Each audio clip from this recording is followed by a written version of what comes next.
ఒళ్ళంతా జబ్బులు నరకం చూస్తున్న సల్మాన్ ఖాన్. బాలీవుడ్ బాయ్ సల్మాన్ ఖాన్ గురించి సోషల్ మీడియాలో మీమ్స్, ట్రోల్స్ ఎప్పుడూ హల్చల్ చేస్తూనే ఉంటాయి. ముఖ్యంగా అతని పెళ్లి గురించి నేటిజన్లు రకరకాల జోక్స్ విసిరిస్తుంటారు. కానీ ఇప్పుడు సల్మాన్ ఓ బాంబ్ డ్రాప్ చేశాడు. ది గ్రేట్ ఇండియన్ కపుల్ షోలో తన హెల్త్ ఇష్యూస్ గురించి ఓపెన్ గా మాట్లాడాడు. 59 years వయసులో సింగిల్ గానే ఉండడానికి కారణం తన ఆరోగ్య సమస్యలేనని చెప్పి అందరినీ షాక్ కి గురిచేశాడు. సల్మాన్ ఏం చెప్పాడంటే, రోజు షూటింగ్ లో ఒత్తిడితో శరీరం బాగా ఇబ్బంది పడుతుందంట.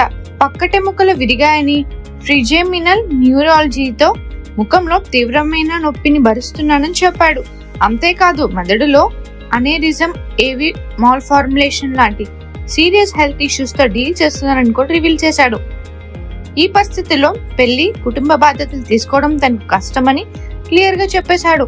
2017 లో ట్యూబ్లైట్ ప్రమోషన్ సమయంలో తొలిసారి ట్రిజెమినల్ న్యూరాలజియా గురించి చెప్పిన సల్మాన్, ఈ వ్యాధి మానసిక ఆరోగ్యం పైన సీరియస్ గా ప్రభావం చూపిస్తుందని షేర్ చేశాడు. ఈ విషయాలు ఇప్పుడు సోషల్ మీడియాలో హాట్ టాపిక్ గా మారాయి. మొత్తానికి పాపం సల్మాన్ నరకం చూస్తున్నారు. సల్మాన్ ఫ్యాన్స్ ఒకవైపు ఆయన ఆరోగ్యం గురించి వరి అవుతుంటే, మరోవైపు ఆయన పెళ్లి గురించిన మీమ్స్ కొత్త ట్విస్టులతో వైరల్ అవుతున్నాయి. బాయ్ ఆరోగ్య పోరాటం, పెళ్లి నిర్ణయం ఇప్పుడు నెట్టింట ట్రెండ్ అవుతుంది. ఏదేమైనా సల్మాన్ ఈ ఒపీనియన్ తో మరోసారి అందరి హృదయాల్ని గెలిచాడని చెప్పాలి. ఆయన ఆరోగ్యం కోలుకోవాలని ఆశిద్దాం. మరిన్ని మూవీ అప్డేట్స్ కోసం, ఫిల్మ్ రివ్యూస్ కోసం ఫాలో అవుతూ ఉండండి ఫిల్మీ బౌల్.